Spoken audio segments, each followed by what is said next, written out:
Hey everybody, welcome.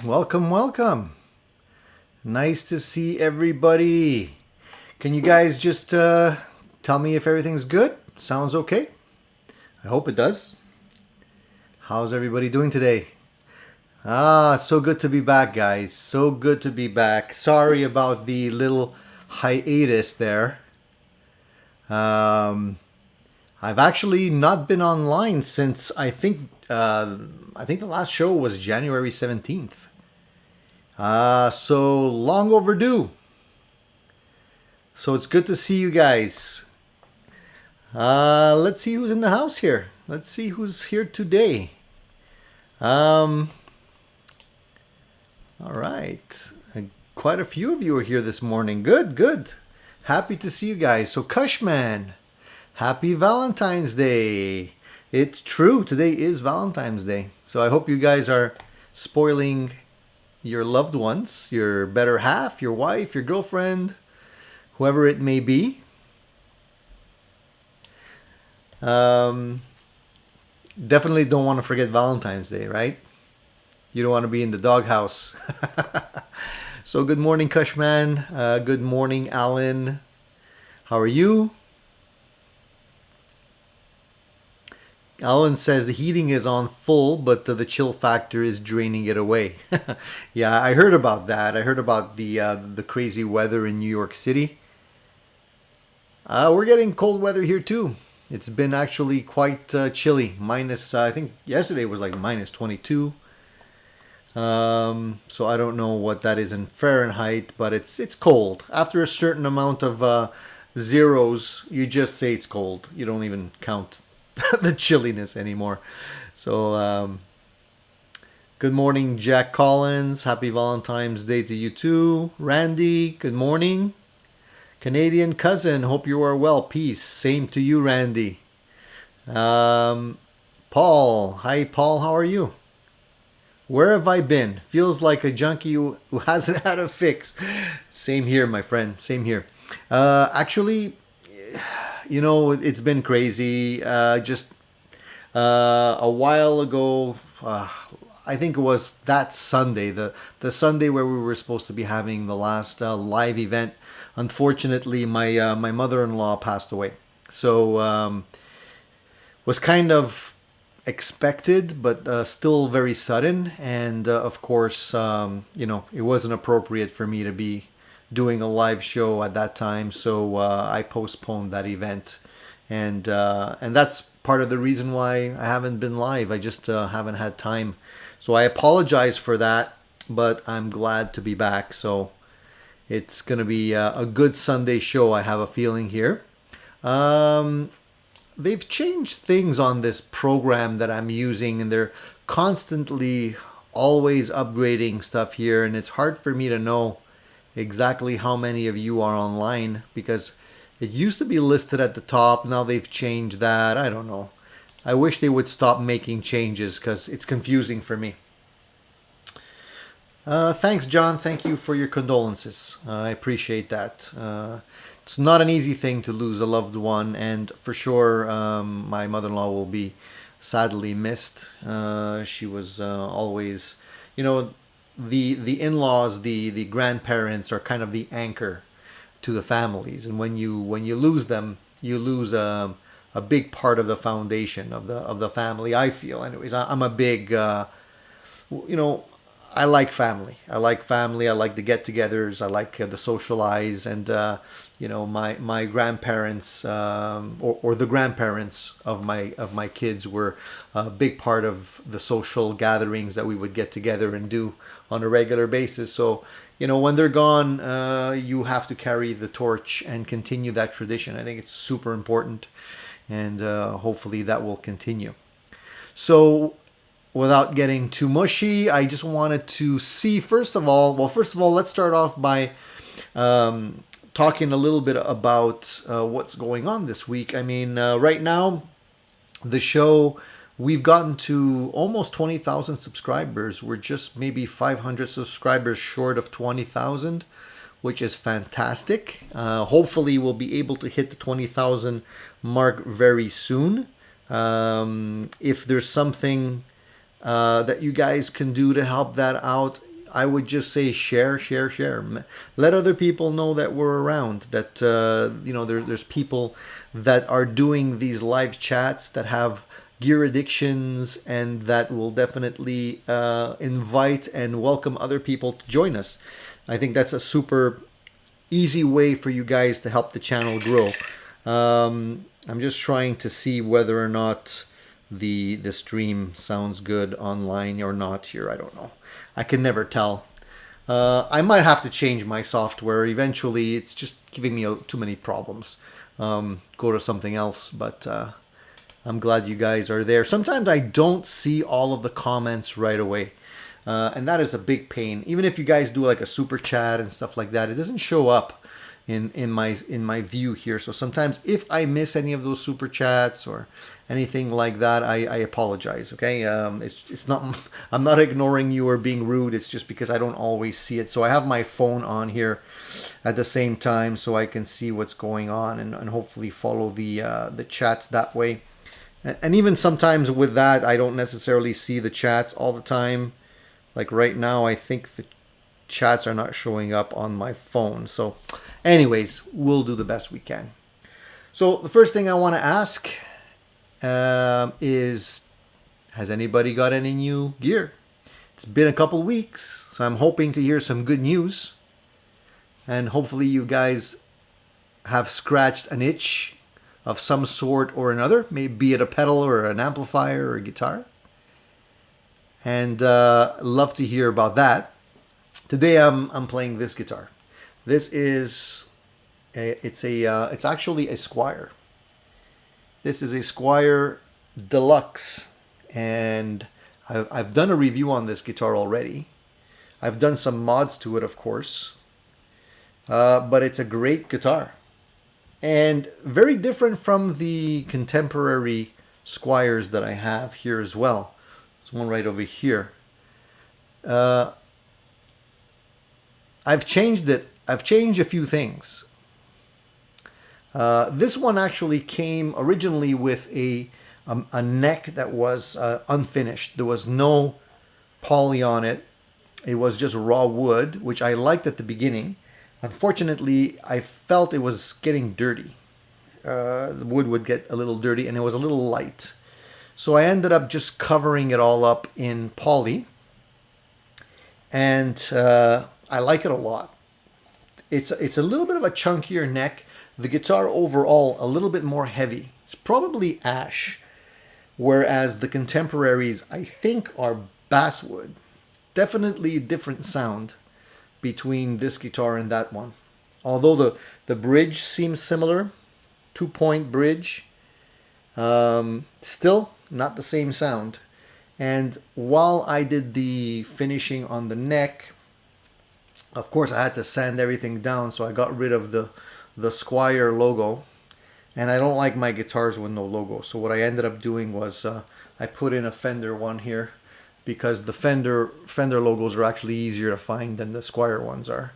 And I changed the tuners. So these tuners are locking Fender tuners, very high quality, and the tuners are staggered here. So the 3 of the tuners are lower than the upper ones. Like the EAD strings here are longer, and then the following 3 are a little bit shorter to help with the tuning stability and whatnot. But overall, a great guitar. I don't play this guitar enough. Even the finish on this guitar, it's like a pearl finish. It's got a little bit of sparkle to it, but very subtle. Like you got to look at it in light to see it. But it's a great guitar. And I changed the pickups on these guitars. I think I put a set of, if I remember correctly, these are Tone Rider pickups. City Limits. These are the ones that I put in most of my guitars because they're not expensive. They sound great. They're a little bit on the hotter side, but they sound really full. So I always use those, or often use those, and I've been pretty happy with them.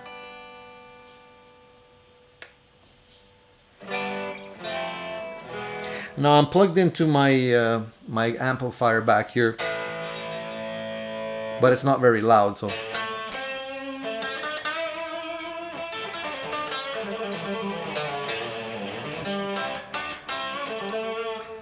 So I don't know if you could actually hear that, but I haven't put it too loud because there's still people sleeping in the house. Oh, here comes trouble. My dog's trying to get into the door, but the door is closed. You might hear some barking or what.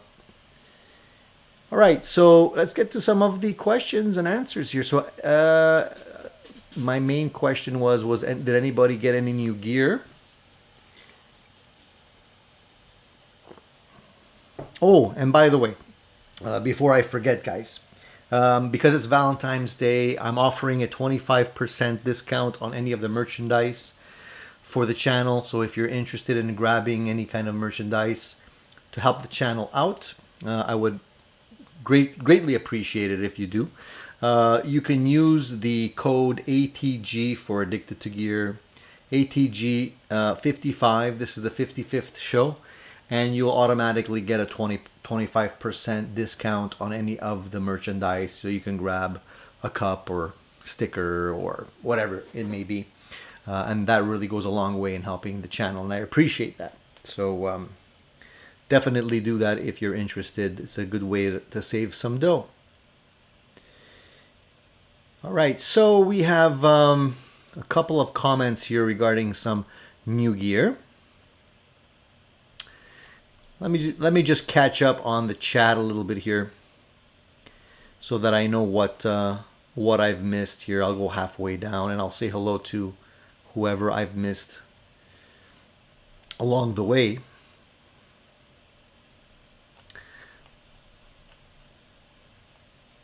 All right, so Kushman says he picked up a used Epiphone Les Paul, made in Korea for his daughter. Put in a PAF and Super Distortion DiMarzio pickups in it, and it sounds great. So I guess these are the newest ones, right? Kushman, these are the ones that just came out with the new headstock. Is that the one? Are those the ones you're referring to? If you if those are the ones that you're referring to, let me know how you feel about those, because they do look good. I have to say, I haven't tried one yet. I haven't actually stepped foot in a store for a long time, an actual retail store. So I really haven't had an opportunity to try those, but they're on my to check out list for sure. And I hear a lot of good things. People are enjoying those Epiphones. Seem to be making a good or having good results in terms of what people say about them. So that's really great. Ed says, have you checked out the Nooks or the NUX XTC distortion pedal? I have not. I have not checked out the XTC. I've watched a couple of videos on them. The pedal that I've tried out recently, I think I tried it a couple of weeks ago and I did a review on it. Do I have it here? Is the Fireman. Do I have that here? I don't know where I put it. Oh, is it back there? No. I'm losing track of my stuff, guys. Sorry about that. But yeah, there's a Fireman. I think I might have it over here. If I find it, I'll dig it out for you. That one I did a review on a little while ago. And I liked it. It was, I did a comparison of that pedal against my Dirty Shirley, because I believe what they were trying to do with that pedal was give it sort of a Dirty Shirley or Friedman sound. You know, that nice full-bodied saturated sound, and I really like that pedal. Where did I put it? Sorry, guys. Let me see if I have it here. I have a feeling it's back there somewhere, but I don't want to grab it now because I'm going to have to put the guitar down and stuff. But you can check out my video. The video's in the video library. It's only a couple of weeks back that I did that one, and really works well. It has a really nice full sound.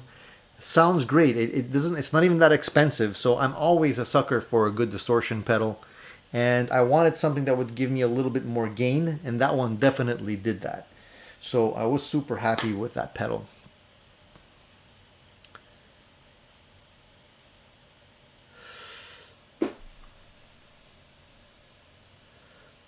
All right, so let's go back.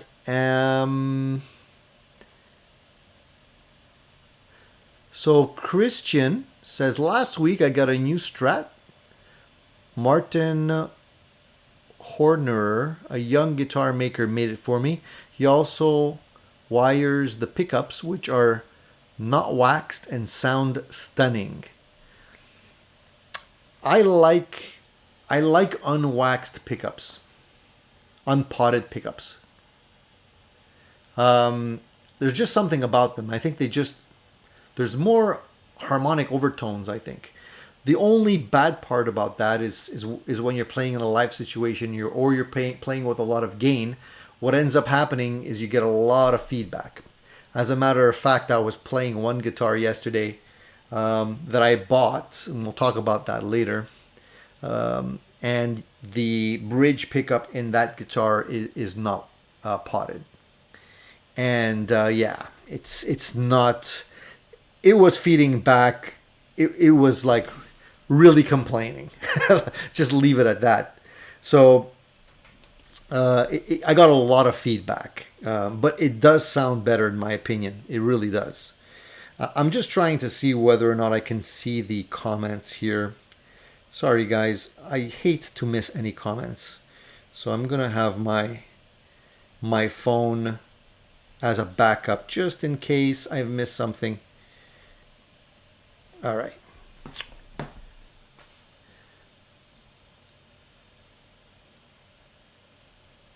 So Christian, yeah, congratulations on that guitar. Why did you decide to go and get a custom built Strat instead of an off-the-shelf Strat? I probably know the answer to that question already, but I thought I'd ask it anyways.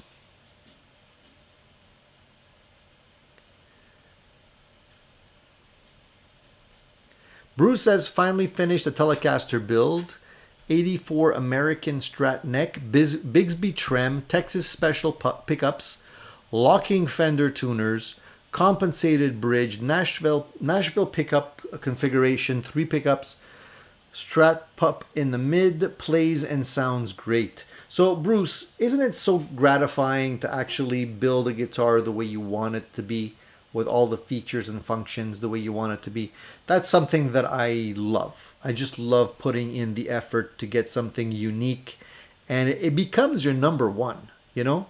After you put in all that effort and time, and if you're good at setting up guitars, you can get them to play so good, so great, and feel so great that for, you know, not too much money, you can easily get a guitar that becomes your number one. I've done it before, and I'll probably do it again. I have a few in the works as well. I'll talk about that in a little bit.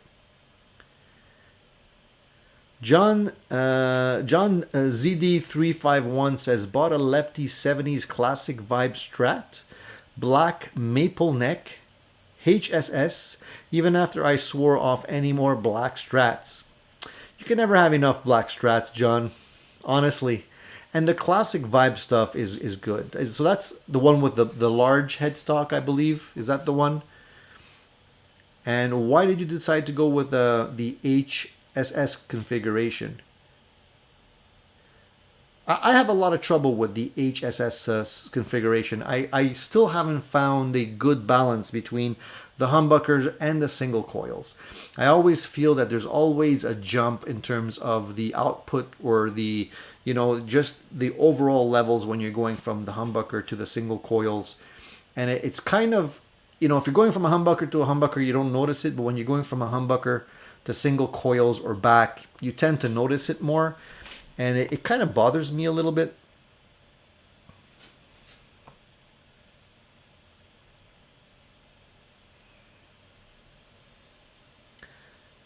So John also got an artist guitar Strat that was discounted due to wiring issues just to get a body for a project, but it works fine and I think too good to pull apart. Yeah, I do that too sometimes, John. Actually, quite often.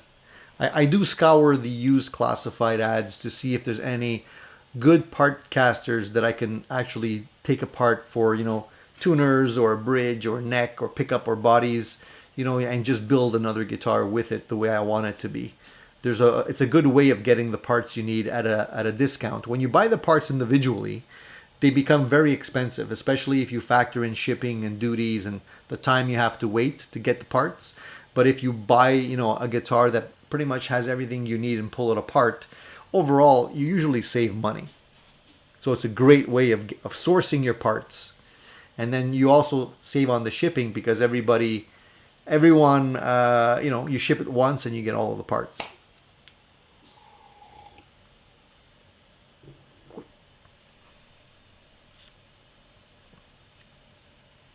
Who else got stuff? I know you guys have somebody's purchased some stuff for sure. So don't be shy. Pipe in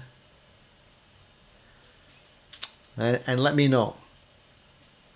Gospel of Mark. Hey, how's it going, my friend? Do you know of any delay pedals that boost your signal? Mainly for gigging purposes. Well, I do. I don't know if I should show you this. I have something on my board right now. Okay, let me pull it off the board here. Hold on a second. I just want to make sure I don't make a racket while I'm doing this.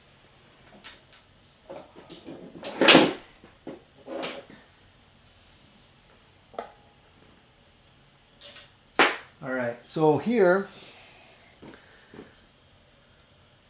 it doesn't really boost your signal, so to speak, but let me just show you this, okay? This is a Flamma reverb. It's called an Echo Verb. I picked this one up and I was just evaluating this one because I usually use reverb and delay in my signal chain most of the time. So this pedal is unique because there's actually two pedals in one. Half of the pedal is a reverb, half of the pedal is a delay. And you can actually also have a tap function here. And so you have level, time, level, decay. So basically you have level, time, tone, and feedback on one side for delay. You have level, decay, tone, and pre-delay in the reverb side. And then you can choose whether you want to use just the delay, just the reverb, or both, okay? And it really is a great sounding pedal. I really like it. And you can actually go in stereo, mono. Very affordable for what you get. And I like it because basically I don't have to worry about having two pedals on my board. I can just use this one, okay? Where in the past I was using the TC Electronics Flashback and the Hall of Fame Reverb. And, you know, they're great pedals independently. They're great pedals. But if you want to get something to save yourself a bit of space, this one is a nice one to have. But as far as boosting the signal, what I normally do, I usually keep on my board all the time my EP booster. And I strongly recommend that you get that pedal, Mark, especially if you're gigging. It's a great pedal to have. It boosts the signal, and that's all it does. It gives you that beautiful echoplex kind of circuit sound within your pedal board. And I usually put it on there, and I usually leave that pedal on all the time. It just basically fattens everything up and makes it sound great. So if you have that pedal in your signal chain, you don't really need it directly in a delay pedal or a reverb pedal because it's there all the time, right? So you can actually just leave it on, and that's what I normally do. And I highly recommend it. A lot of people don't appreciate that pedal because it doesn't do much. It just kind of makes everything sound better, but it's very subtle and it doesn't color everything too crazy. So check it out, EP Booster. It's a great option for anybody that wants to make their sound better.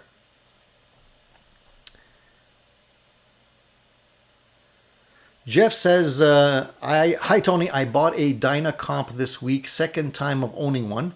How many of us have done that? I've done it. I'm guilty. A lot of times I've owned Dynacomps and sold them and buy them again and whatnot. You definitely need a good compressor in your signal chain.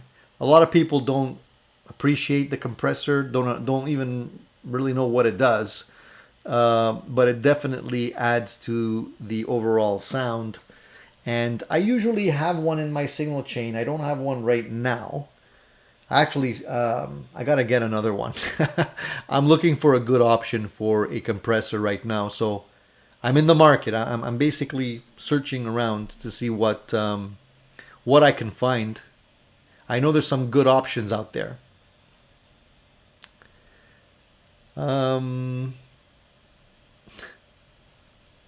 Richard says, looking to get a new amp, PV Viper 2. Anyone tried it? I haven't tried it. I have not tried it, but PV does have some great lunchbox sized amps now, depending on what you're looking for.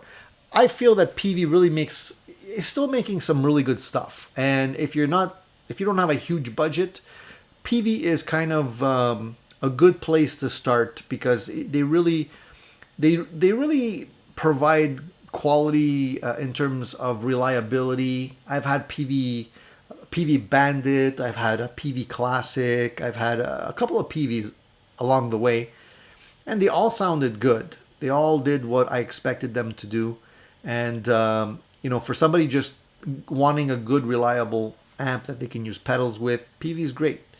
And don't scoff at the Bandit either because it's a transistor amplifier. It actually sounds great. It really does. And you can pick them up used for like $200.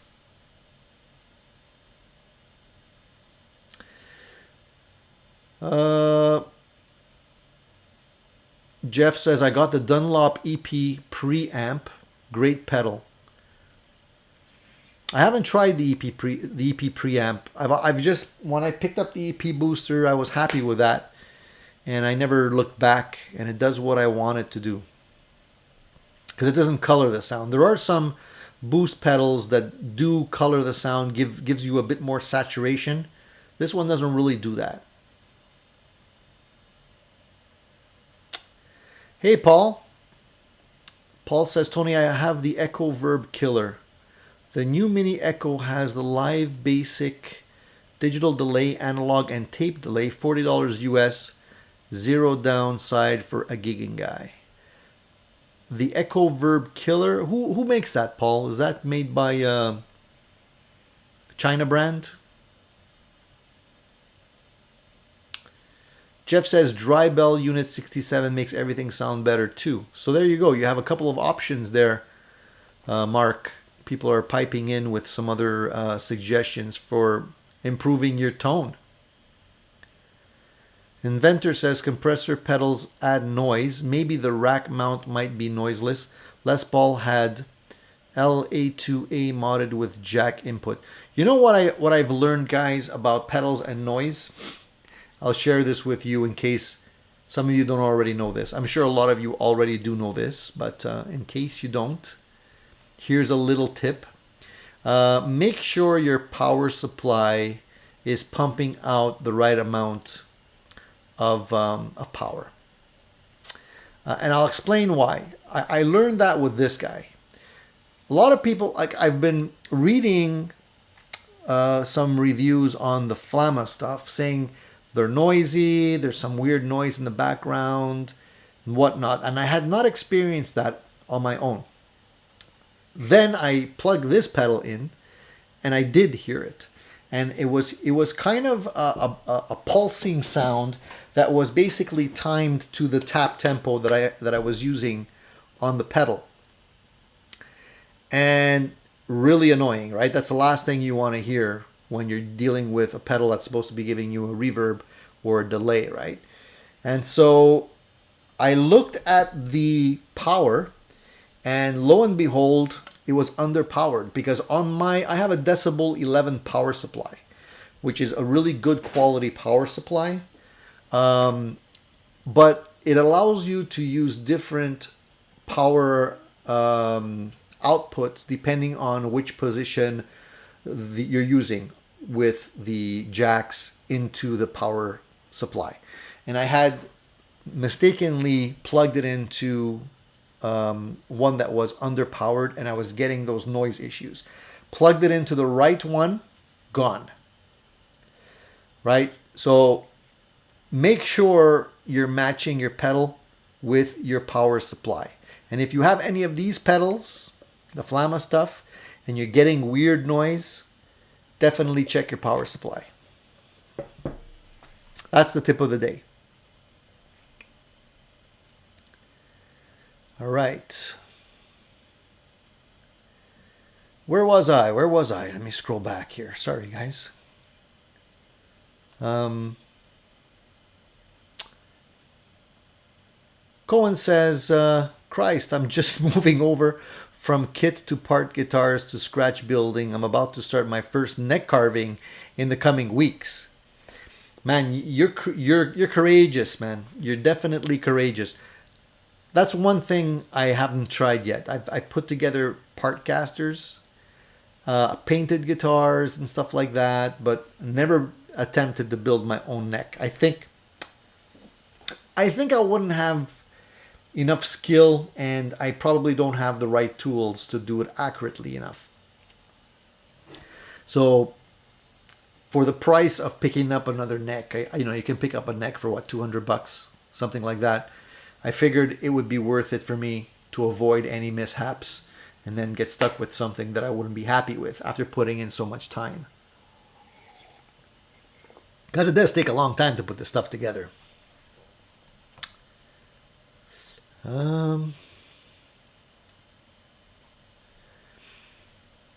Anyone ever checked out the new Donner amps? They kind of okay. I had a Donner amp sent to me, but it was a small transistor amplifier, and I think it came like bundled with another guitar. Honestly, I just use it for when I'm setting up my guitars, just to be able to hear when I'm tuning, or to hear if there's any noise or anything like that. That's probably not a good reference because it's a very inexpensive one. There's probably better ones that they have now, maybe more expensive ones that probably sound better, but that one was like very, very inexpensive, so I can't really give you my opinion on them.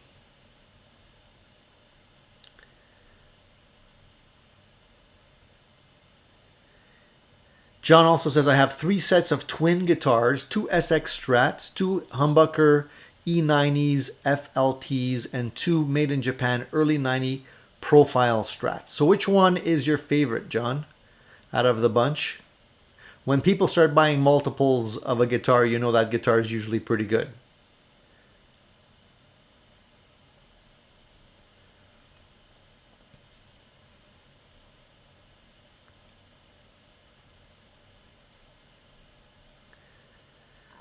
Fat Philosopher, hey, how you doing?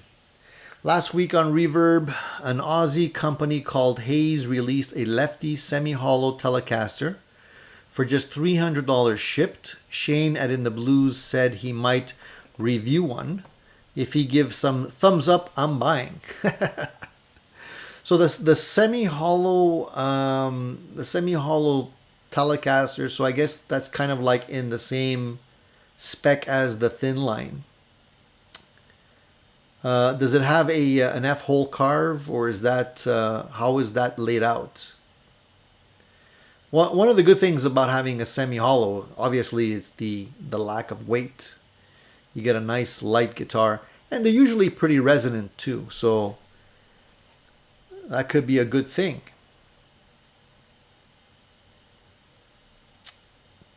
Reverend Taco's Entertainment Channel says Kalen makes decent pedals on a low budget. I've tried a few. Yeah, I gotta agree with that. I mean, if you're not looking to break the bank and you're not super picky about, high fidelity sound, then Kalen definitely makes some decent stuff. I think they're on par with Donner and some of those other brands as well.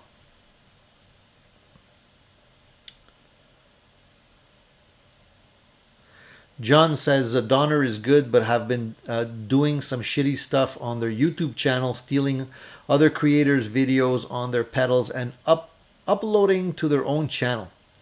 Yeah, I've noticed a lot of people doing that actually.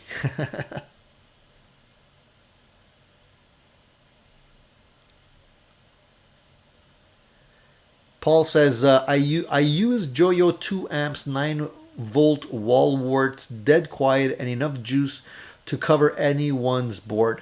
The first power supply I bought was an inexpensive one. I think it was the Joyo brand.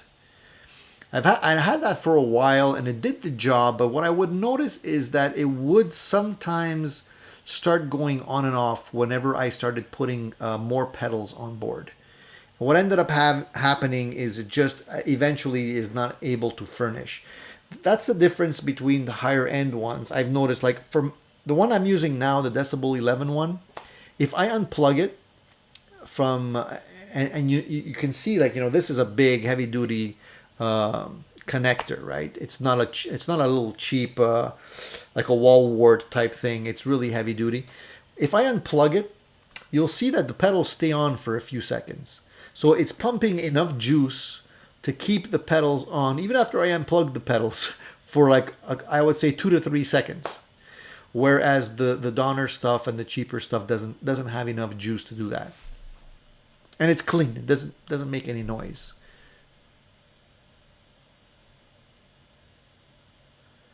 Hey Rico, good morning to you too. Did you see my new purchase comment? No, I did not, Rico. Sorry. Let me go back. See, sometimes I miss stuff, guys. Sorry, I'm not trying to be rude. It's just that I jump around on the comments here, and I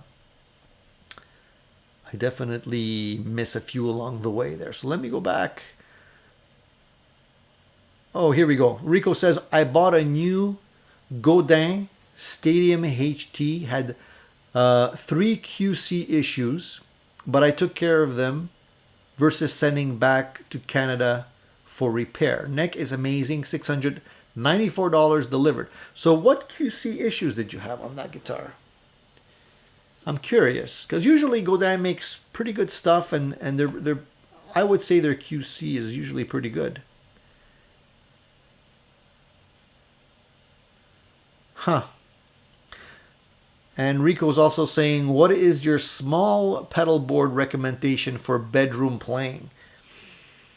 Small pedal board? I would say for bedroom playing, I don't think you need much for bedroom playing.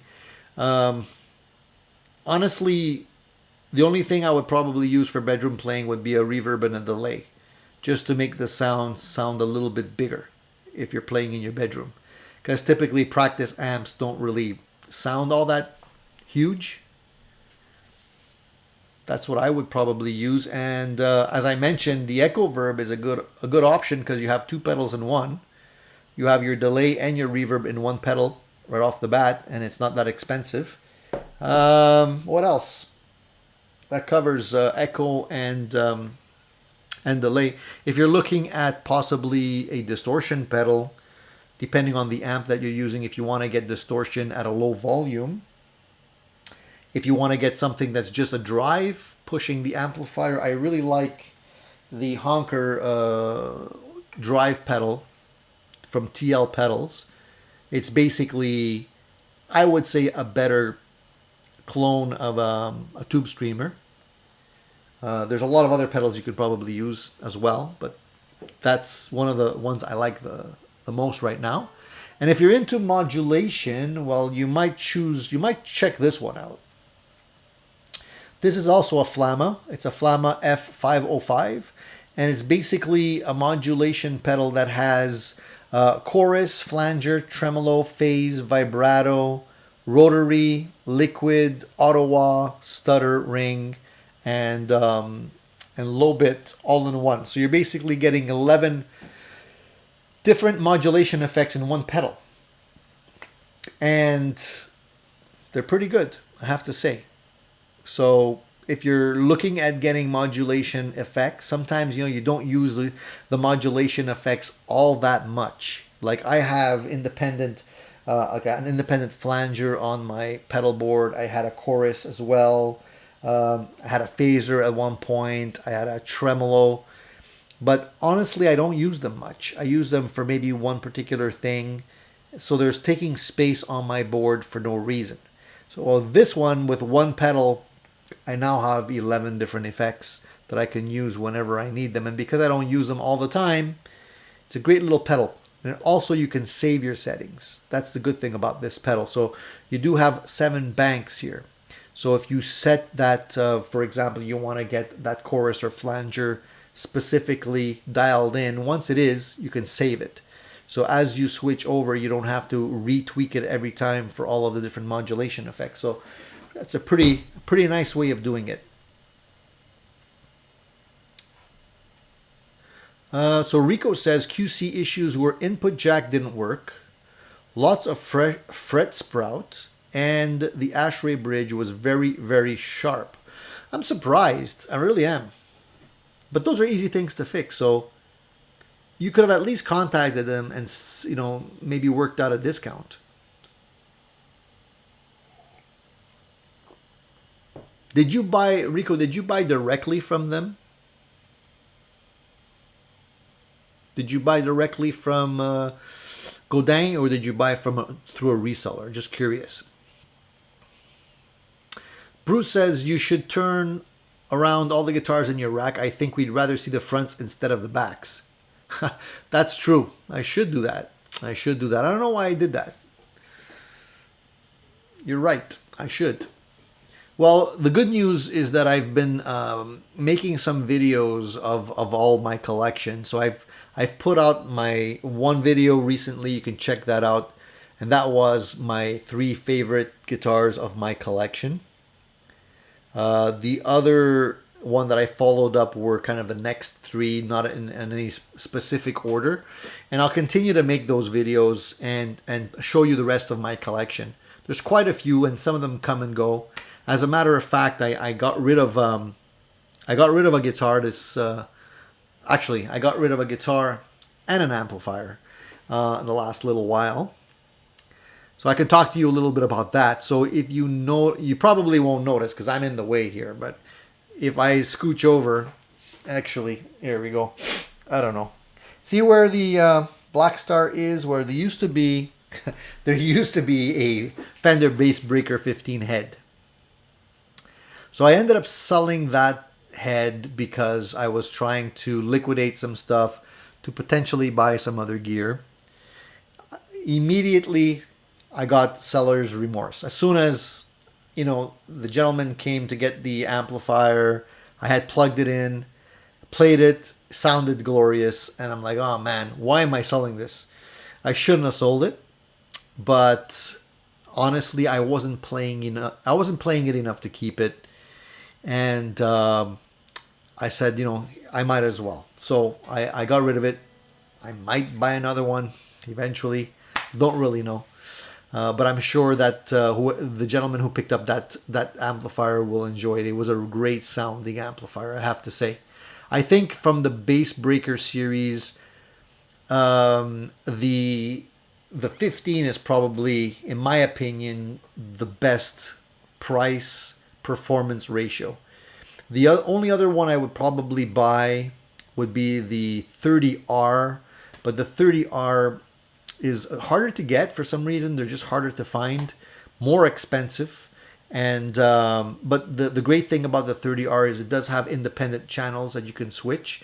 The 15 had a little knob that you can switch gain on, and it wasn't foot switchable, so not as flexible as you would want in a live situation. But I do think the 30R has a bit of a jump when you're switching channels. So there's that, but you can have everything. But definitely a great sounding amplifier. I think it had a lot of girth and was definitely sounding great. So I'm hoping to see new amps coming out from Fender as well, because they seem to be integrating the high gain or more gain into their amps, and those ones definitely sounded good. So anyways, I sold that one, and I also sold my Harley Benton Fusion Telecaster with the humbuckers. So You probably won't see that one in my collection. Unfortunately, that one's gone. Um, a good guitar. I'm not saying it was a bad guitar. Very well put together. I have no regrets. I wasn't playing it all that much because for me, I felt that the Telecasters that I have, the actual Telecasters that I use, are just did the Telecaster thing better in terms of the Telecaster sound and the feel. But still a great guitar. If you're looking for something with a Telecaster shape, with a tremolo, and humbuckers, a pretty decent guitar. The only thing I regretted with that guitar is getting it in black because it was just a mirror finish and would always look dirty. And as soon as you would like touch that guitar, it would look dirty. So that was one of the issues with that one. So that one's gone. And what do John says, never underestimate the value of girth, especially on Valentine's Day, John. One of the things that I'm gassing for right now, and I don't know why, but I am, is the Marshall Studio Vintage Plexi. Do I need another Plexi type amplifier? Probably not. I mean, I already have the Dirty Shirley right there. I have the great sounding the Black Star right behind me, which is also like a Marshall sound, I guess, or thereabouts. I have the fantastic Brunetti Plexi Man on this side. Well, you can't really see it. On that side, which does the Plexi thing extremely well, all the way from clean to like hot rodded. But I don't know. Every time I watch one of those videos of the Marshall Studio Plexi, it's calling to me. I used to have a great Plexi style amplifier. You'll see it in my earlier videos. That was built by Kevin from Rocket Retro, and a fantastically built Plexi style amplifier. And if you're looking at getting one of those, you're looking at getting a Plexi, get that one because it's handmade, point to point.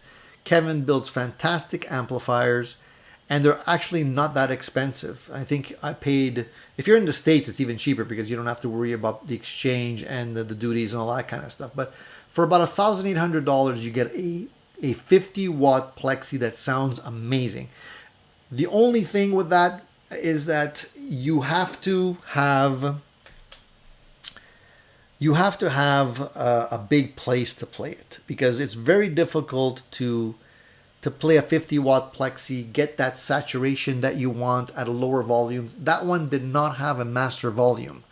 So you have to basically crank it to get that sound or use a pedal in front of it. Now, Kevin makes his amps with the option of putting in a built-in attenuator, which does help. And it also has you can also choose it to have an effects loop or not. So if you use an effects loop, great. Great amp. Like, hands down, if you're going to buy an amp, buy that one, okay? But it was just too loud, even with the attenuator. So now I'm looking at these Marshall Studio Plexis because they're only 20 watts. They're still loud, but I think they're more manageable. So the question is, do I want to go that route and get another one-channel Marshall without any master volume? The ones I have here, the Plexi, the Plexi Man and the Friedman and the Black Star all have a master volume, which allow me to play at lower volumes without necessarily getting too loud. But whenever you have a master volume on an amp, it definitely changes the sound. And I think that's one of the reasons why they sound so good when you hear them in the reviews is because they're not using a master volume. and you really have to move air to get it to sound that way. So anyways, I'm thinking about it. The thing is, they're pretty darn expensive. I think they're about $1,500 before taxes. So you're looking at, man, you know, if you're considering the tax and shipping and whatever, it's almost the same price as what I can get from Kevin. And they're not hand wired. These are circuit boards now, right? So that's what I've been like. The reason I haven't picked one up yet is because of that, because I already have some here that sound great, and I'm thinking, do I really need another one? But I've been trying to look at other amps to see whether or not there might be something else that I might go for, a different flavor. Nothing's been attracting me as much as that. So I don't know, you might see one come in, you might not. As far as guitars go, however, I don't have anything on the horizon yet. But I did pick up a guitar. Yes, I did. And I don't want to talk about that now. I don't want to talk about that now. This is going to be a special video. There's a reason for it. But I will show you soon, okay? I promise. I will show you soon. All right, where are we? Where are we? All right, Bruce says that he has about 20 guitars now. So if I made a video of my favorite, it would have to be called My Favorite 20 Guitars. Okay, I get it. I get it. But, you know, I was thinking about that when I was making the video, and she just barges in. Look at her. Look at her. Oh, boy. I gotta pet the pooch. Hold on a second. All right. While I was making the video on my favorite guitars as well, I was thinking about that. And what ends up happening is that for me, I never really have 20 favorite guitars. Every time I bring in a guitar, the hierarchy shifts either up or down. So what I considered my favorite guitar all of a sudden might drop a couple of notches, or something might move up, because you're comparing them all together, right? If you have one guitar, there's nothing really to compare to. So if you have one guitar, you love it, it's your main guitar, you don't know if what's better, what's worse, and you're enjoying it. But as soon as you bring in another guitar, all of a sudden now you're comparing them. You're like, okay, well, this one feels better, that one sounds better, this one was more expensive than the other one, so I guess this one now is the guitar that I'm favoring, right? So all of a sudden now you're comparing, and then you bring in a third or a fourth or a fifth, and it goes on and on, right? So you're always kind of keeping an eye on the competition, so to speak, and your number one might shift up or down. So that's why when I did my video and I talked about my 3 favorite guitars, it was just because I couldn't really pick a number one, and at the same time the 3 probably would change depending on where we're at in the collection, what point of time we're in, right?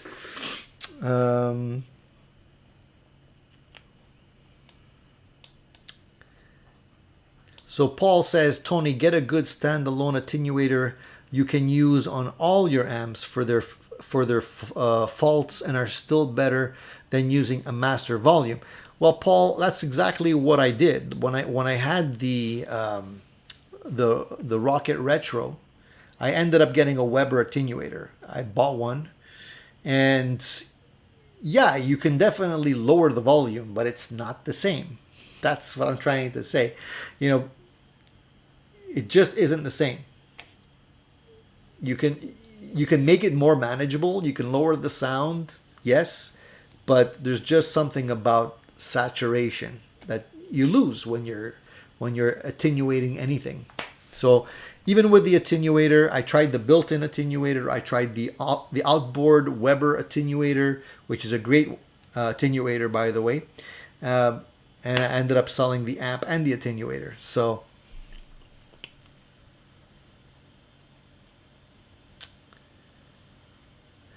Dan says, purchased a Marshall Studio Vintage about 18 months ago. Plenty good and loud for being only 20 watts. Yeah, Dan, that's not what I'm saying though. I know it's loud. I just want to know, is it too loud, right?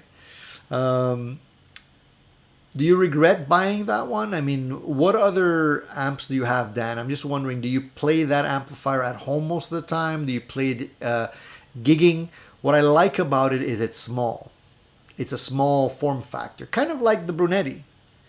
And to be honest with you, I don't even know why I'm talking about this. Like, I have a beautiful amplifier. The Brunetti is made in Italy. It's a wonderful amplifier, built amazingly well. It has all of the features I could ask for on it, and I'm still looking for something else. So if that's not addiction, I don't know what is. You could try and talk me out of it, guys, but at the end, I have a feeling you're going to be seeing one of those amps very soon.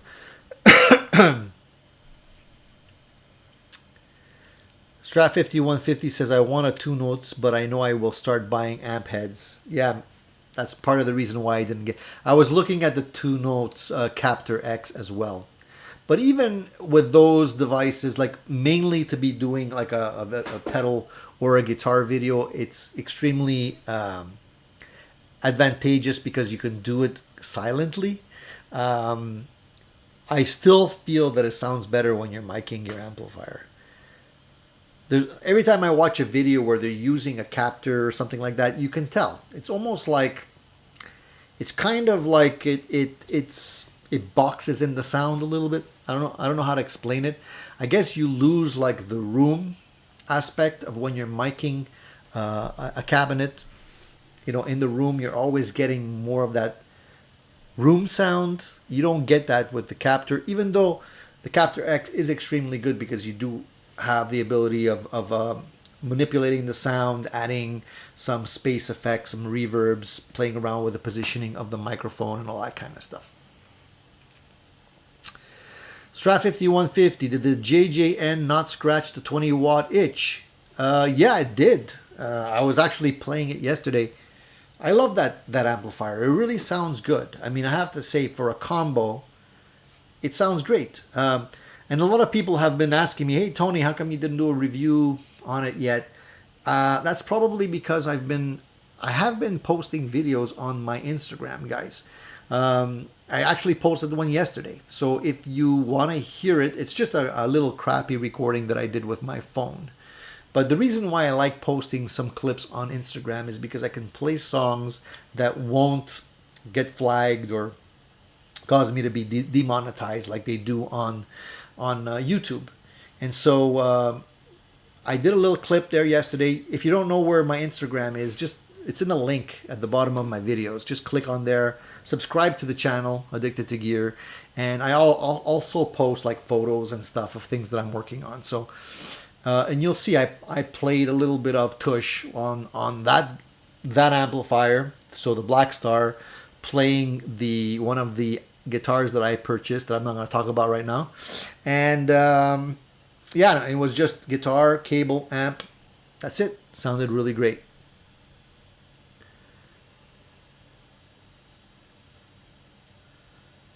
Yep. Jeff says the best one you will ever own is always the next one. When we're talking about, how many guitars, how many amps do you need? I agree. That's the hunter-gatherer thing. I think it's hardwired in our brains as men.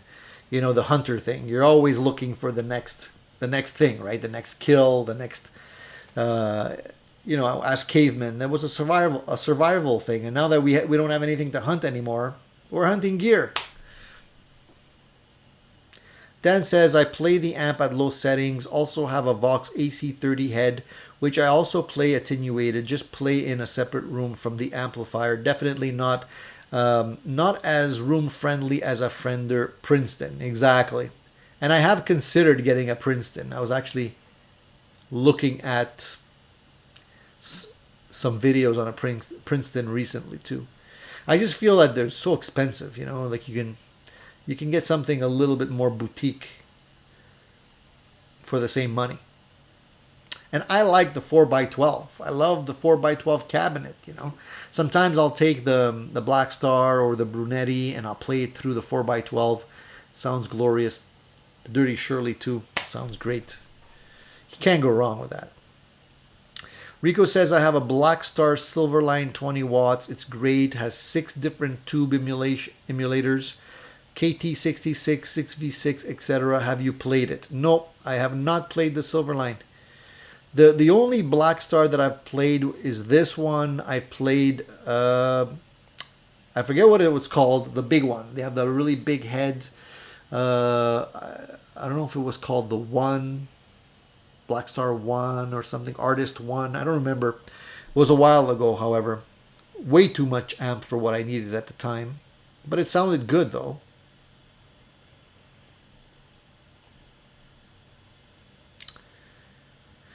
Did you ever try the Boss Waza thing?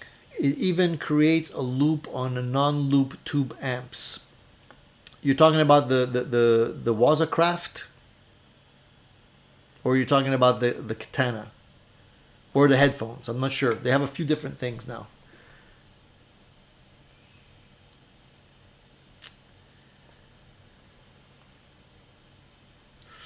Cohen says it's not a male thing. Women also have this crave for new things. The difference is that women have is about shoes or clothes, and we men have this for important stuff. Yeah, I gotta agree. I gotta agree with you. I'd rather spend my money on gear than clothes, as you can tell, right? Go for the cheap stuff. Cushman says, can't wait to see what you got. It's gonna surprise you, Cushman.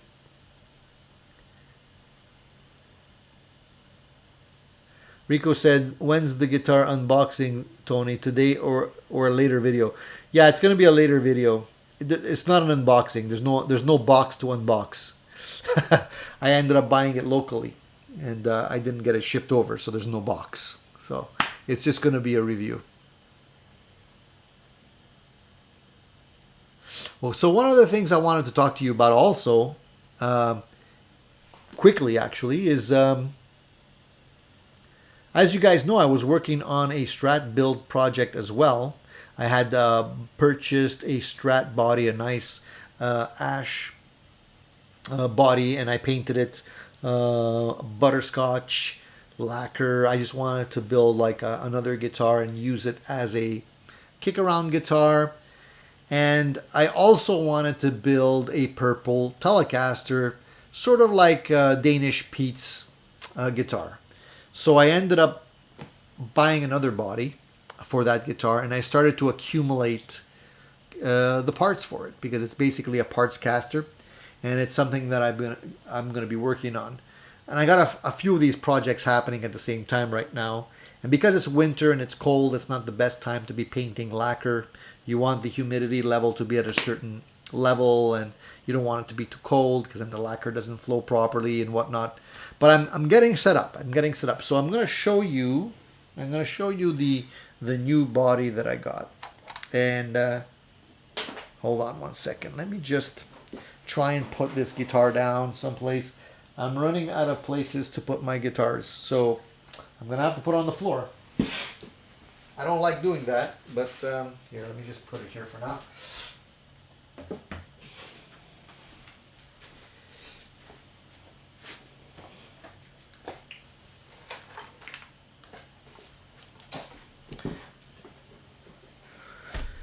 All right, so let's have a look here.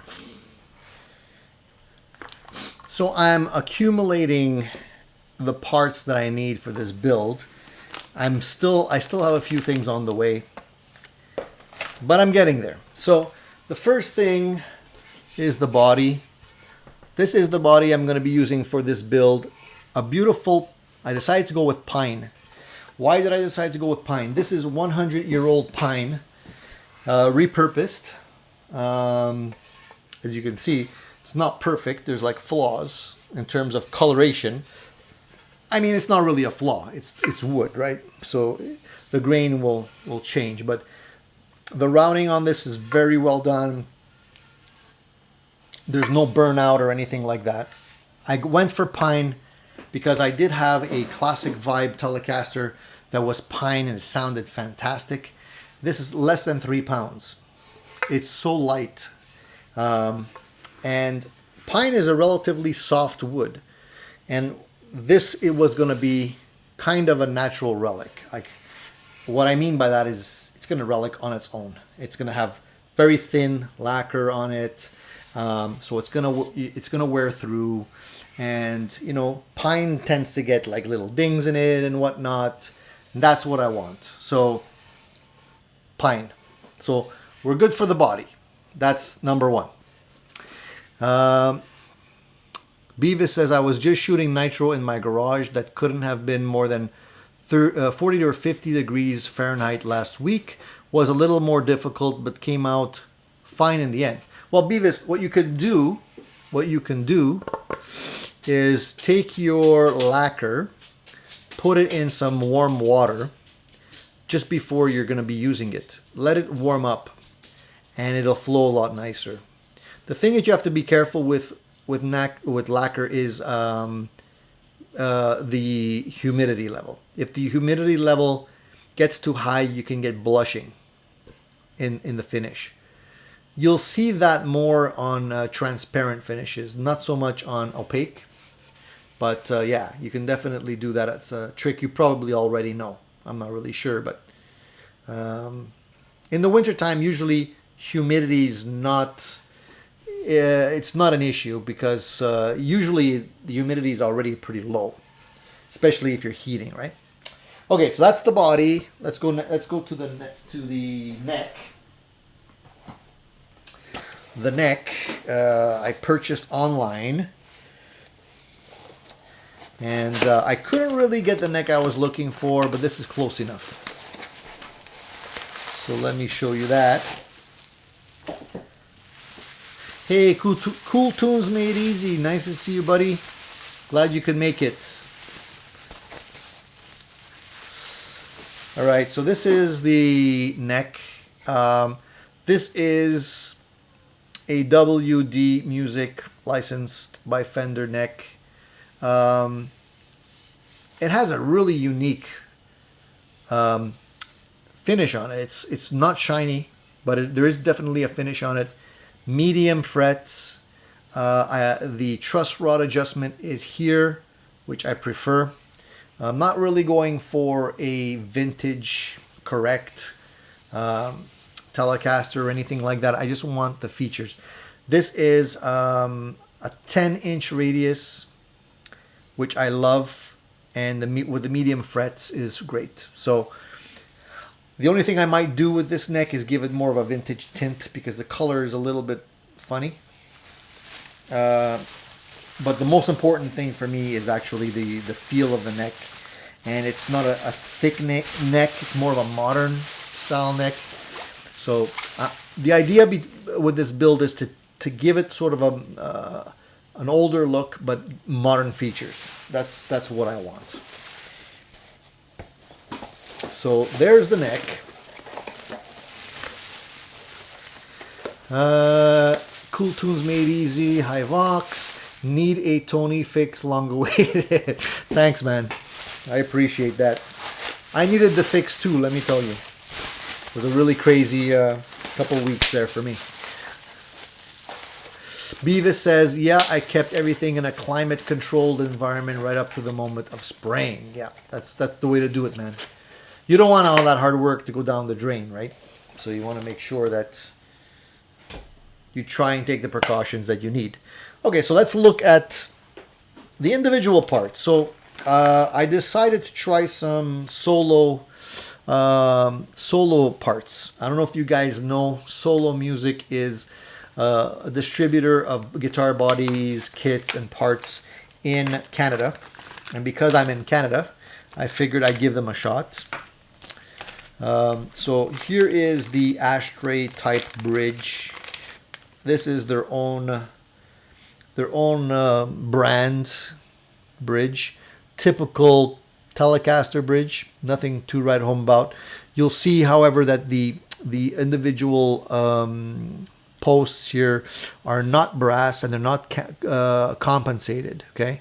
I don't know if I'll change that. I might go to compensated. We'll see how the intonation is first. In my other Telecaster builds, I like the compensated saddles. But it all depends on how it turns out. So for this one, we'll try these out and we'll see. Actually, are these brass? It's hard to even tell. Yeah, they are brass. Sorry. I said they're not brass. They actually are brass. They're just so shiny they didn't look like they were reflecting the light and they look pale. So they're brass, but they're not compensated. So Solo Music, if you guys are in Canada, check them out. They definitely have some good stuff that is not that expensive. They also have gear and parts that are more expensive. So it depends on the budget, you know. I didn't want to break the bank with this because I figured I can always upgrade the parts later. So basically, after that, I have my regular pots, full-size pots here. These are 250K pots. I have a few of them, so we're in business for those. I don't have the knobs.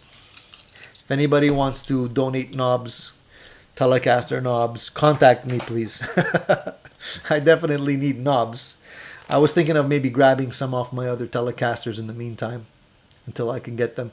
There's one thing I hate is like having everything built and you're just like missing one or two things like the knob or a switch or something. You're like, I can't put it together. So here's another thing that I highly recommend for anybody that are into Telecasters. This is a true custom shop. It's basically a cover plate. But if you look at it carefully, you'll see the switch here is cut at an angle. A very, very simple thing, but it makes all of the difference. So when you're on a Telecaster and you're switching, it basically moves the switch out of the way. You know, and that's exactly what you want. And I don't know why Fender doesn't do this on all of their guitars. It would be a great thing. But you can get this from True Custom Shop. They're expensive. I think the thing ended up costing me like $30 or something. But whatever. Of course, we all need neck plates. So this is a Fender neck plate I bought on Amazon. Fender genuine parts, because why not? We also have these ferrules for the back of the guitar. I bought this on Amazon as well from Cash, I don't know, Chinese distributor, but ferrules are ferrules. These ferrules are actually not chrome. They're nickel, which I like. Then we have, of course, the orange drop capacitors. We need those. We have the strap buttons. We need those. For the butterscotch, I decided just to go with a black pickguard. These are also from Music Lily. I've tried Music Lily stuff. I've tried Fender stuff. It's the same. Hey, Cool Tunes Made Easy. Thank you so much for the super chat. I appreciate that, buddy. Thank you.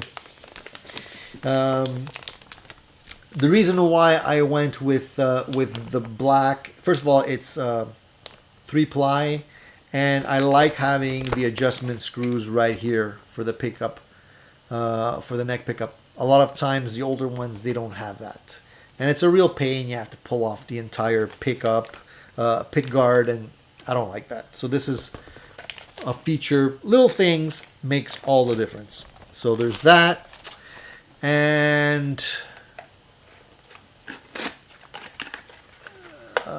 these are the Solo Pro 6-in-line locking tuners, also from Solo Music. And the reason I went with these is they're not that expensive, and they look to be built quite well. So here, let me just show you those, because you can go with more expensive ones too, but these guys, nice finish, locking, 18:1 ratio. Did I have to go with locking tuners? Not really, but I like the extra mass that they add to the headstock. So the only thing I'm missing, and I ordered a couple of things from Stu Mac, which is a very, very expensive. I ended up ordering a jack input.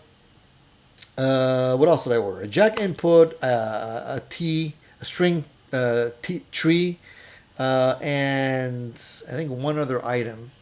I forget what it was. Oh, the switch. Yeah, the switch. Ended up costing me like a crazy amount of money with the shipping and everything. Like, I hate ordering from Stu Mac for those reasons, because you're getting not only the exchange, but you also have to pay the shipping. But I had no other choice, and I wanted to get it soon. So I'm pretty much ready. Now, the only thing is I did a test on the paint color for the purple telly. I ended up, sourcing purple sparkle paint in a paint can is not an easy thing. Hey, Kushman, take it easy, my friend. Thank you for tuning in. I did get a source, and I was working on getting those colors. I ended up doing a color sample, and it's not what I wanted. I thought it looked different on the pictures, and it's very hard to see. So you can see this here. This is a color sample. It's supposed to be purple sparkle, but the actual purple I'm after is way, way deeper than this. It's not the same. So I'm disappointed, but I didn't give up. I'm sure I can source some purple sparkle somewhere. Even if I have to go to automotive paint, I'll do it. But I want to get the right color. So although this is not an ugly color, it's not the color I was after. So if worse comes to worse and I can't find the purple sparkle that I wanted, I'll paint this guitar another color. But I really want it to be purple sparkle. So I'm going to try and source that and see if I can find it. Strat 5150. So yeah, I bought this body. I bought at Great Lakes Custom Color, where the same place I bought the colors for the other Telecaster that I'm making, the butterscotch one. So they have colors, they have lacquer, and they also sell parts. So you can actually buy either a Strat body or a Telecaster body directly from them, including all the paints that you need to finish them. So yeah, it's like a one-stop shop for you if you want to get a body and do all the work.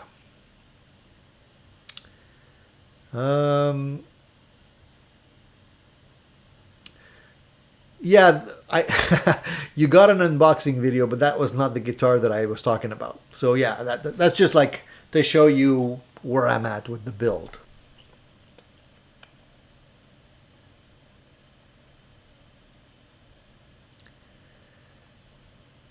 Fat Philosopher was asking, did I see the Ibanez Telecasters with the curved control panels? I did. I'm not a big fan, I have to say.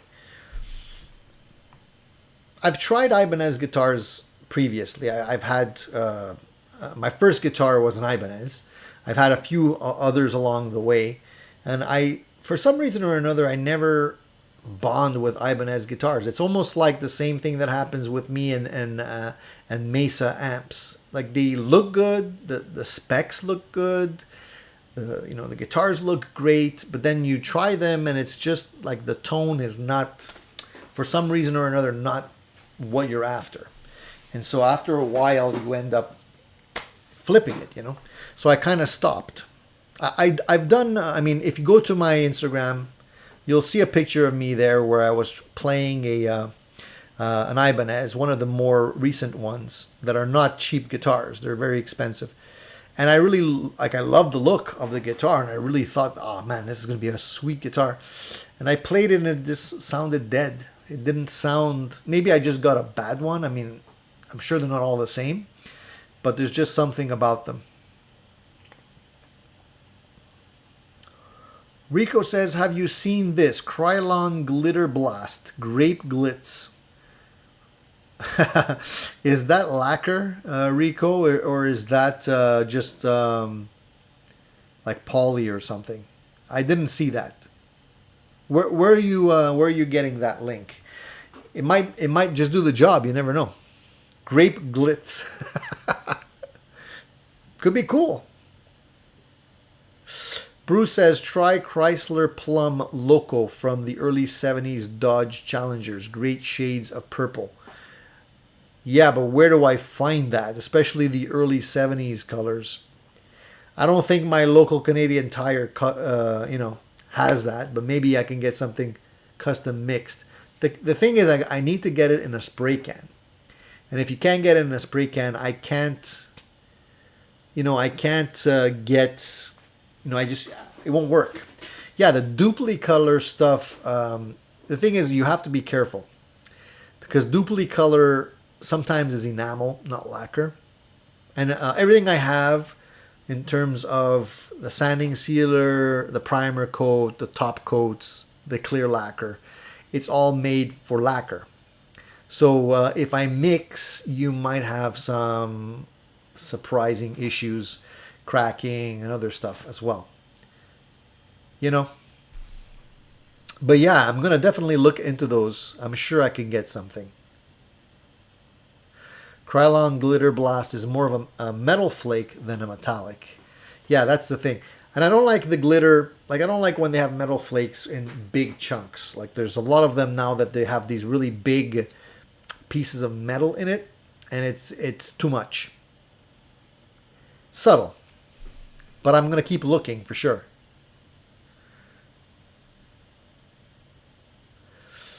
Hey, Mandala, I'm listening and watching your streaming. Awesome. Thank you, my friend.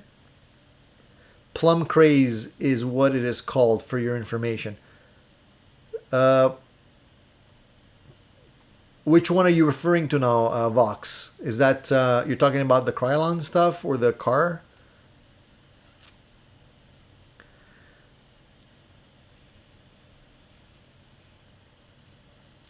I gotta find it because it really is.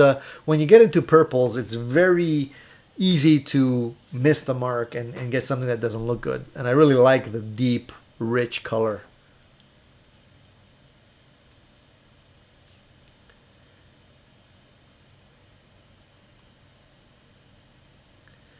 Cowtown says, I have a humidifier in my shop right now and it's using about a gallon of water a day. I'm in Ohio and has been in the 20s. Yeah, it's going to be super dry.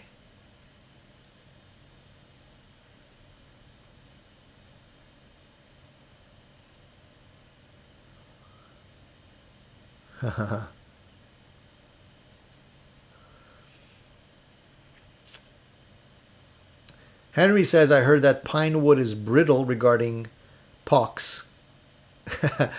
Pox, I guess, Henry must be French because d'époque is like a dents, dings. Yeah, it is. It is not brittle, just a softer wood. That's the reason why I got it, Henry, because I want the body once it's done to relic quicker. I don't want it to necessarily stay pristine. That's not the point of this build. That slanted switch makes all the difference, John. I'm telling you. Grab that slanted switch. It's such a simple thing. I really don't know why Fender hasn't adopted that on all their guitars.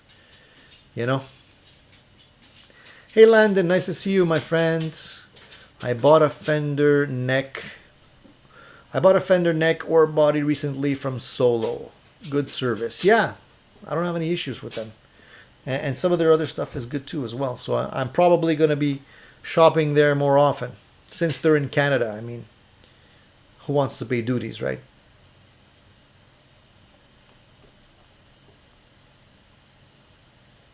Rico says, so you want a purple color version of my Tommy Thayer Blue Epi? Maybe, I don't know. I'm not sure what that looks like. They have this, yeah, a lot of companies have a blue sparkle.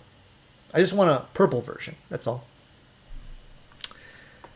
Cool Tunes Made Easy says, I'm selling my Tubemeister 18 watt, researching for a 20-30 watt Fender amp with amazing cleans. and can take pedals for dirt. Any suggestions would be appreciated. Yeah, get a supersonic, Fender Supersonic or a Fender Deluxe Reverb. They have great cleans, and you can definitely put pedals in front of those amps, not a problem. And you can find them all day long. I mean, they're not hard to find. Take it easy, Beavis. Nice to see you. Thank you for dropping by.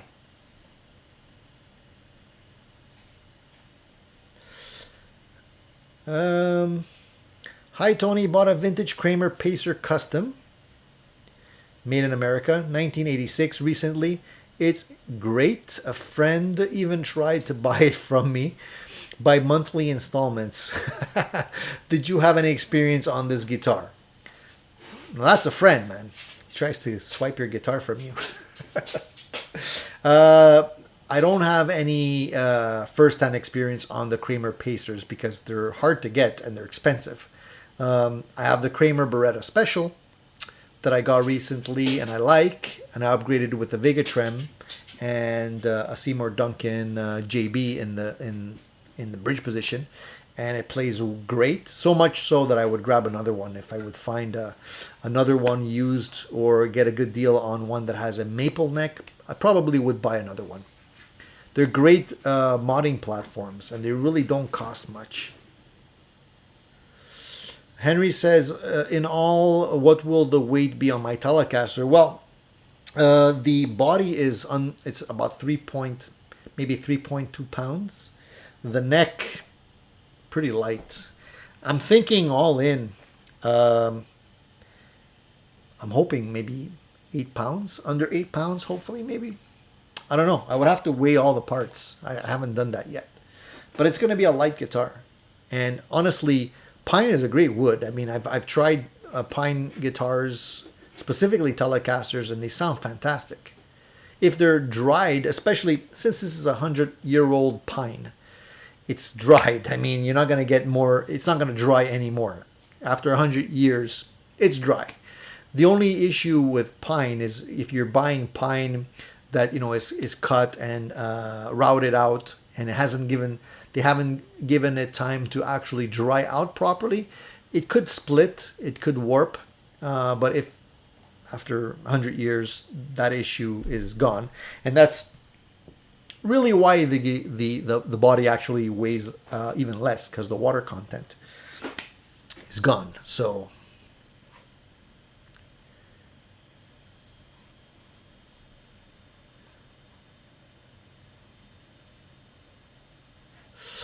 Vox Guitars Rock wants to know the best classic rock pickup combo for an SG. Classic rock. Well, I mean, the T-tops were what Gibson was putting into their SGs at the time. I'm a big fan of the 57 Classics for the 57 Classic Plus. For me, those are they sound really nice. So you can't really go wrong with those. But yeah, like Strat 5150 says, the old T-tops. That's what they came with standard back in the day. Cool tunes made easy. Tony, months later, your thoughts on your Black Star. I don't believe I've seen a deep dive. Yeah, well, I don't know if you were paying attention earlier. I spoke about it a little bit earlier. Basically, it's a great amp. I love it. It plays really well. I have not done a deep dive video on it, but as I mentioned earlier, if you want to hear it, just go to my Instagram. I posted a video just yesterday. I was playing it. I was playing it through a new guitar I purchased, which I don't want to talk about now. Just playing it, guitar, cable, amp, no pedals. The distortion was coming. The drive was coming directly from the amp. I was playing tush. I just a couple of seconds worth of the song, recorded on my video on my phone. So it wasn't high end or high fidelity or anything like that.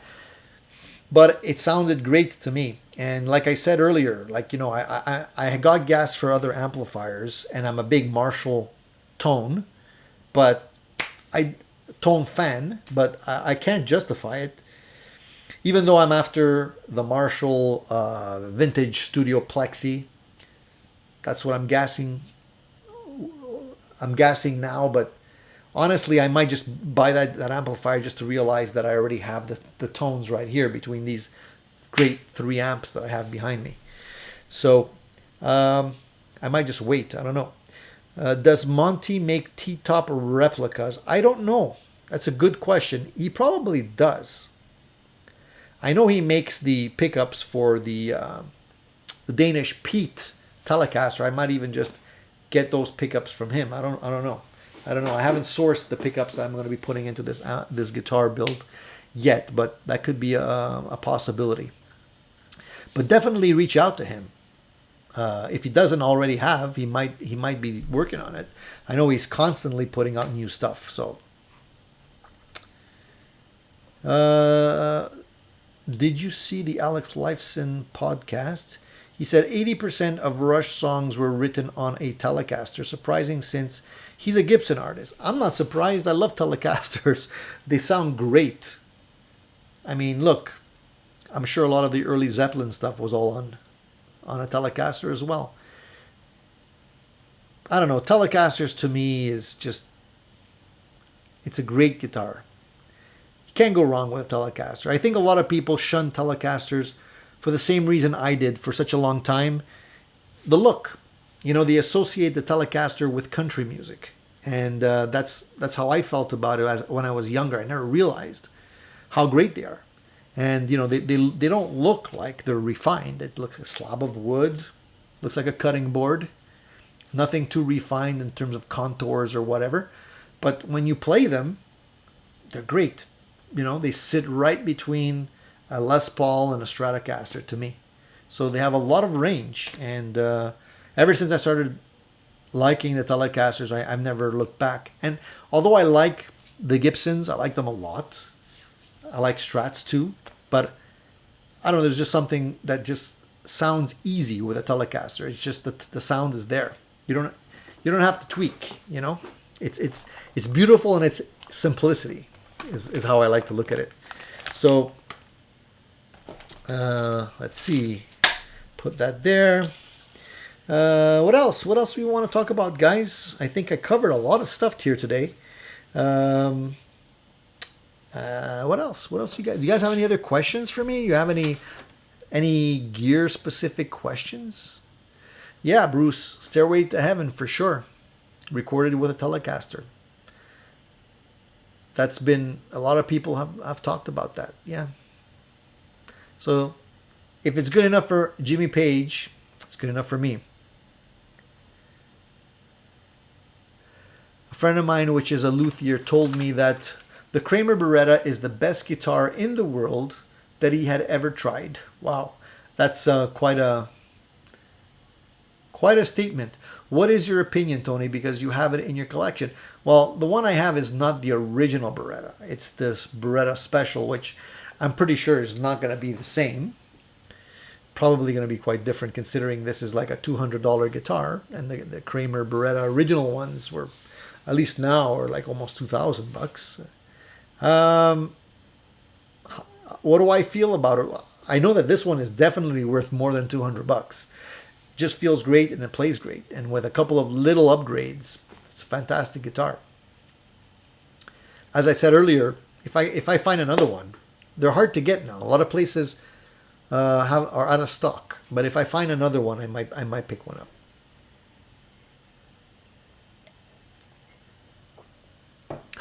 Jeff says, Tony's definitely getting the Marshall. Yeah, man. I don't know, Jeff, but I'm leaning more towards the yes than the no at this point. Whether or not it'll stick around once I have it, that's a different story. Paul says, you do not need a Telecaster body to get a good Telecaster sound. The wood and pickups, yes. The thing is, you want it to work as a whole, right? You want, I mean, for me, like the Harley Benton Telecaster with the humbuckers, It was shaped like a humbucker, shaped like a Telecaster, looked like a Telecaster, but it didn't feel like a Telecaster. Didn't play like a Telecaster. I'm not saying it's a bad guitar. It's a good guitar in its own way, if that's what you're looking for, but it's not a Telecaster. So definitely two different things in my opinion. What do you think of the Angelico solid bodies? I hear great things. I haven't owned one myself, so I'm always open to be convinced. Next time I go to a shop, if they have one, I'll definitely try them, but they're not that common in my neck of the woods. Thanks, Fat Philosopher. I'll take a look at it, man. The Hayes F-Hole Telecaster. I'll take a look. Sounds interesting for sure. I have the controversial opinion that Telecaster should have moved to a Strat-shaped body from 1954. Yeah, isn't that kind of what the Jaguar is? Kind of. I don't know. I'm happy that they're not the same. It allows me to have more guitars in the collection. Who wants all your guitars to look and feel the same, right? Bruce says, my next Telecaster build, though, will be a chambered mahogany body with a 1/2 inch carved maple top. Anybody thinking PRS? Yeah, I'm surprised that we haven't seen PRS develop a guitar that looks a little bit more like a Telecaster. I gotta tell you though, like I've played the Sir Classic Tees and fantastic necks on those guitars. I regret not buying it at the time because the prices have gone up so much. Probably the best feeling neck I've ever felt on a Telecaster. That's just one of the things with Sir guitars is the necks. I can't justify the price though, because I mean, if Sir would sell just the necks on his guitars, he'd make a killing.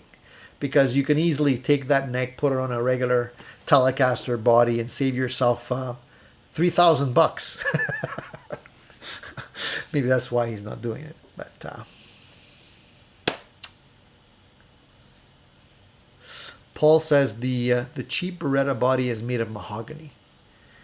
Yeah, I'm not surprised. Something along those lines, either mahogany. There's a lot of different species of mahogany as well. What is everyone's favorite strings, gauge, and brand? I always play Ernie Ball 10 Super Slinky on my Les Paul. I've been playing Ernie Ball strings for a long time. I've been playing hybrid Slinkies for a while as well. I like them. I like Ernie Ball strings.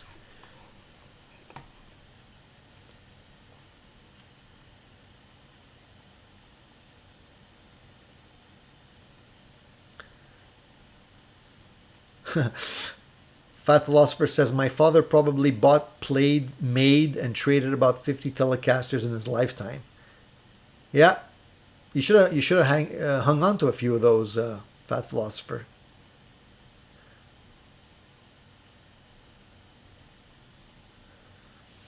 Paul says, Tony, I used Duosonic with a hand-wound Duncan 55 Telecaster bridge pickup.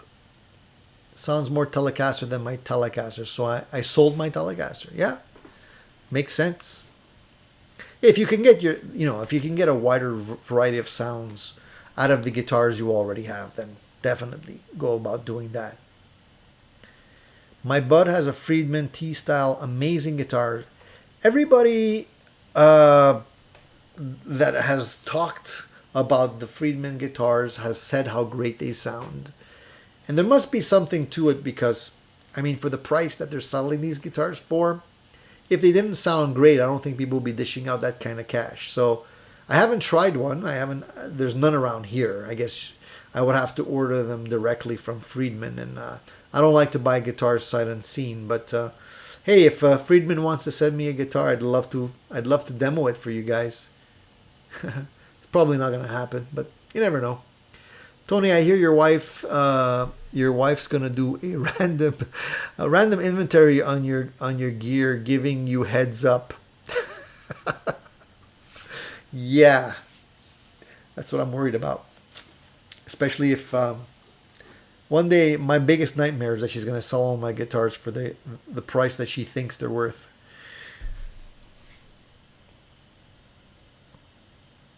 Thoughts on a Mexican Telecaster for my first suggestion. Yeah, there's. I mean, if you like, I mean, honestly, most of the Mexican stuff is fine. It really is just finding the neck profile that you like. The rest of it's gravy. I mean, a Telecaster is a Telecaster in terms of the body. Pickups you can obviously change, no issues there. It's really just the neck. Get the neck profile that you like. If you don't like the vintage style neck profiles like the 7.5 radius, which is not a lot of people like that. The vintage frets are usually quite thin. Not a lot of people like that. Get, I would say, I mean, for me, I'm leaning more towards the 9.5 radiuses now, the 10s even, and I like the medium size frets. And that usually scratches my itch. C-style modern shaped neck is fine. Get those specs and you're fine. The rest, don't worry about it. I mean, the pickups, you can always put in pickups that you like later on if they're not to your liking. Don't be afraid to change those.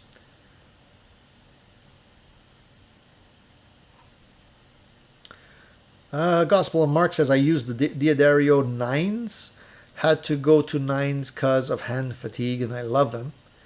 Yeah, you know, for a while I was playing heavier strings. I even went up to 11s at one point, and it was just too stiff for me, and 9s are fine. I like the 9s. I stick with the 9s. 10s are okay, but I'm a 9s type of guy.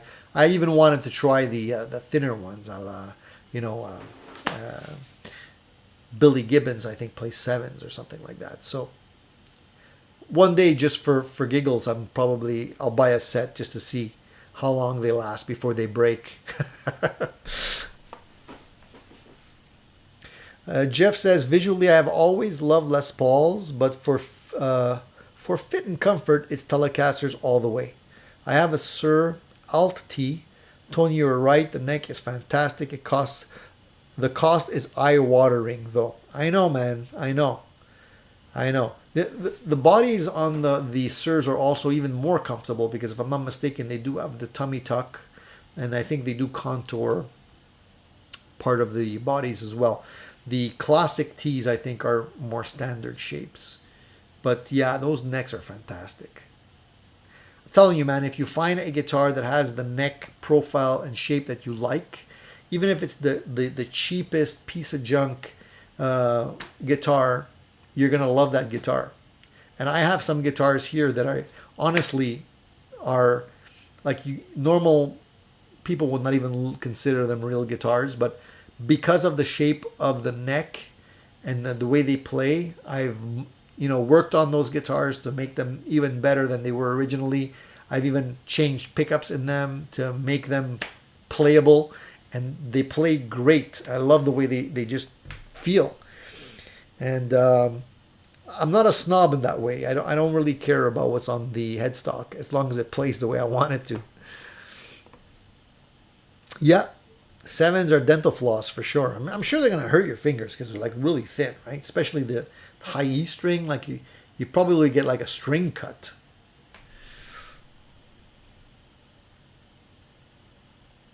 Yeah, Paul, I know. Yeah, Friedman guitars are made by Grover Jackson. He did my Lace Cybercaster, sounds amazing, and the neck is a bit traditional, but feels killer. Yeah, I think that's the reason why those guitars are so good, because, Grover Jackson knows what he's doing. He has a lot of history.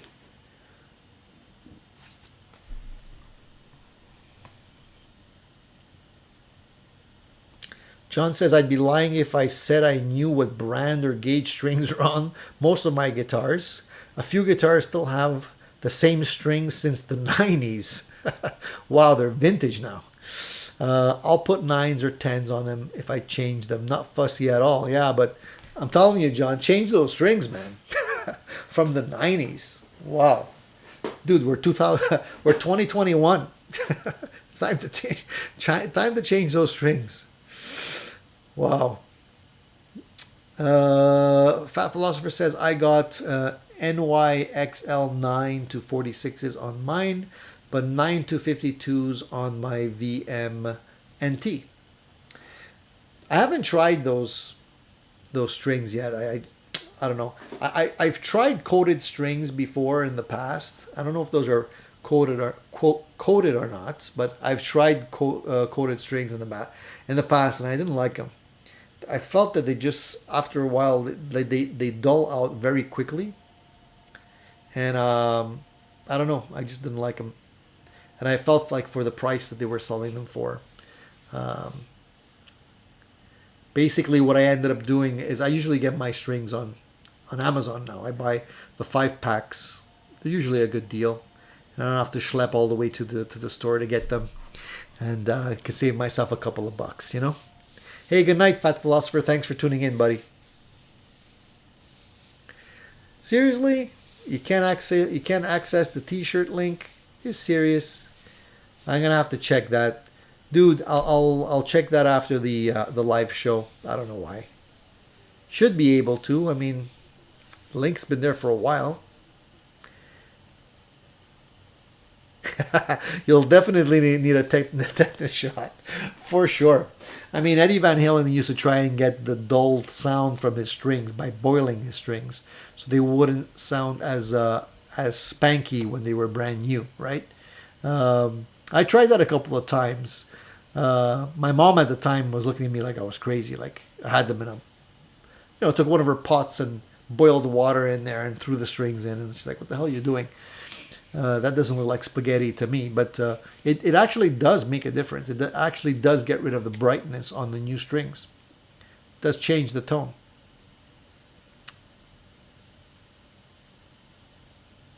Well, guys, almost 2 hours. It's an hour and 47 minutes I've been yapping here. I think that's going to be enough. You guys are probably getting sleepy right now with all my yapping going on here, so I think we're going to wrap it up. If there's just one or two last questions, I'll answer those questions, and then we'll wrap it up for this Sunday. And I think we had a really great chat. I mean, it definitely scratched my itch. I hope you guys enjoyed the live event. And if you guys did, please spread the word. We always want to see new faces here on Sunday mornings. I understand a lot of you, are busy on Sunday and you have the family thing happening. I know. No, not an issue. That's why we rebroadcast the live event after the fact, so you guys could tune in. And if you have any questions after the fact, just post your questions down below. I still will answer them.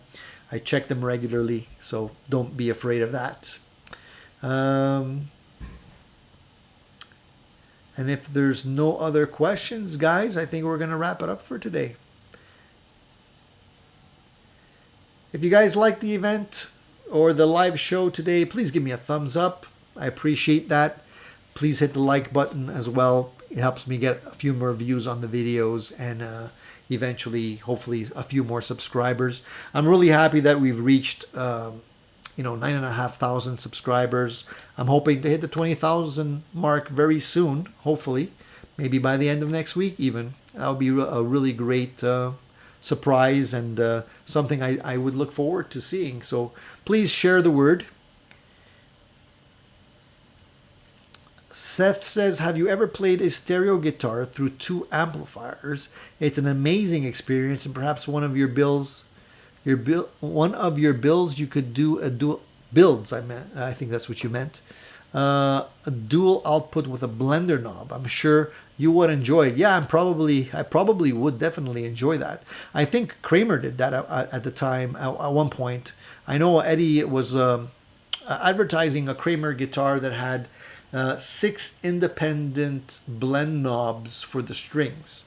So I'm not sure if it was more of an EQ thing, but I'm pretty sure at one point I don't remember if it was Kramer, but there was another guitar manufacturer that was making them with dual outputs. that would be really cool. That really would be amazing to hear the sounds coming out in stereo. Cool Tunes Matey just says, looking forward to your new Marshall. You'll be the first to know. That's for sure. Thank you, Jeff. Thank you so much for the super chat, man. Great thank for the knob fund. Awesome, man. I appreciate it. I appreciate that. Cool Tune says you deserve 50,000 subs. Thank you, man. Hey, we gotta chip away at it one sub at a time. So thank you guys. Thank you for tuning in to Addicted to Gear. I hope you enjoyed today's live broadcast. We'll be doing it again in 2 weeks. So not next Sunday, the Sunday after that. Mark it on your calendar. I know it's a little bit far off, but I definitely will let you know when the next one will come around, and we'll have more great gear and stuff to talk about at that point. And hopefully my builds will be a little bit further ahead so I can show you the results of all of that as well. And hopefully I'll have sourced the purple sparkle for the Telecaster. In the meantime, guys, stay safe. Have a great weekend, and hope to see you soon. Take it easy, guys.